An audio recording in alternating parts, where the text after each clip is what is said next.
आज हम health awareness web series में कार्डियक पार्ट को ही कंटिन्यू करेंगे। कल ही मेरे पास एक पेशेंट आया था उसकी क्वेरी लेके। मैं वही क्वेरी आपके साथ शेयर करता हूँ और उस पे ही थोड़ा डिटेल में आपको समझाता हूँ। अब उसकी क्वेरी ये थी कि डॉक्टर साहब मेरे पापा 80 ईयर्स के हैं और उनको जो है दिल में दुख रहा था। हम डॉक्टर के पास लेके गए, हमने ईसीजी और कराया। डॉक्टर ने बोला कि ये जो दर्द है वो एक्यूट कोरोनरी सिंड्रोम का दर्द है। तो सबसे पहले तो पेशेंट ये सोचता है कि भाई ये एक्यूट कोरोनरी सिंड्रोम क्या है। तो एक्यूट कोरोनरी सिंड्रोम मीन्स कि जो भी हार्ट में वेसल्स हैं, जो भी आर्टरीज हैं, जो ब्लड देती हैं या ब्लड लेके आती हैं रिटर्न में, तो वो ब्लड देने वाली आर्टरीज या वेन, मोस्टली आर्टरीज में ब्लॉकेज आ जाता है। और ज़रूरी नहीं है कि ब्लॉकेज पूरा हो, कई बार आधा ब्लॉकेज होता है, कई बार 75% ब्लॉकेज होता है। तो उस ब्लॉकेज में उसको एक्यूट कोरोनरी सिंड्रोम बोलते हैं।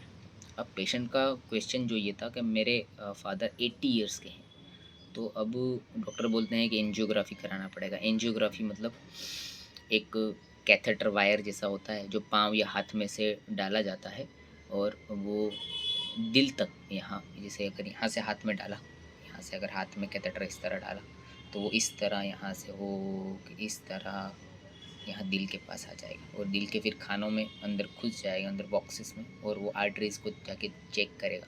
अगर आर्टरीज़ में ब्लॉकेज है तो वो अपने को बताएगा। उस वाली प्रोसीजर को हम बोलते हैं NGO. NGO means blood vessels, और उसकी ग्राफी, उसका ग्राफ बनाने को हम बोलते हैं एनजियोग्राफी।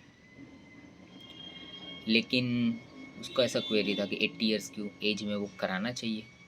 अब एकदम साइंटिफिक बात छोड़ के, मैं डॉक्टर अहमद लाठी वाला हूँ। 7 साल से सलाबतपुरे में as M B B S मैं एमबीबीएस डॉक्टर हूँ। एज अ कंसल्टेंट मैं यहाँ पे प्रैक्टिस कर रहा हूँ।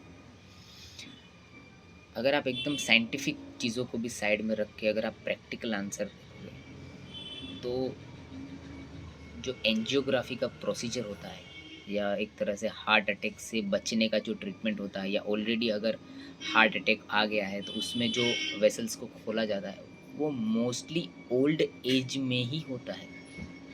ठीक है, हार्ट अटैक कोई यंग्स में कॉमन नहीं है। वो यंग्स में तो अभी कुछ टाइम से देखने को मिल रहा है जिसमें 30, 35, 15 ईयर्स ओल्ड या 45 कुछ वजह से आ रहा है, वरना heart attack is the common for the old age.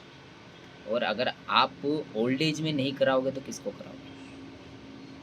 और एक तो ये रीज़न है कि ओल्ड एज में ही होता है तो आपको करा लेना चाहिए। और दूसरा रीज़न, अगर आप नहीं कराते हो तो वही पेशेंट का मैं आपको बोलूँ कि हार्ट बराबर पंप नहीं कर रहा था, हार्ट को जितना ब्लड सर्कुलेट करना चाहिए बॉडी में वो नहीं कर पा रहा था। उसका इजेक्शन फ्रैक्शन 25% था। मीन्स वो सिर्फ 25% ब्लड को बाहर फेंक पा रहा था, 75% उसके अंदर ही रह रहा था। तो उस वाले पोजीशन में ऑलरेडी वो ब्लड ही को सर्कुलेट नहीं कर पा रहा, उसकी वजह से उसका किडनी पे भी सूजन आ रहा है और उसकी वजह से उसको हाफ चढ़ रहा है, उसको चक्कर आ रहे हैं, उसमें हिम्मत नहीं है। तो अगर आप इस वाले पोजीशन में अगर एंजियो नहीं कराते हो तो और उस सब की सब चीज़ें, ये सब चीज़ें उसकी बढ़ जाएंगी। तो आपको 2 वजह से यहाँ पे एंजियो कराना है। एक तो ओल्ड एज में ही होता है, एकदम प्रैक्टिकल आंसर, ओल्ड एज में ही होता है। और if it is confirmed in the ECG के बाय हार्ट रेट, उसमें बहुत अच्छी तरह से एसटी एलिवेशन या एसटी डिप्रेशन में दिख जाता है। तो वो, और दूसरा अगर आप नहीं कराओगे तो इट विल मोर डिटोरिएट, और बिगड़ेगा वो पेशेंट, क्योंकि ब्लड ही सर्कुलेट नहीं हो पा रहा। तो बस इतना छोटा सा मैसेज। Thank you.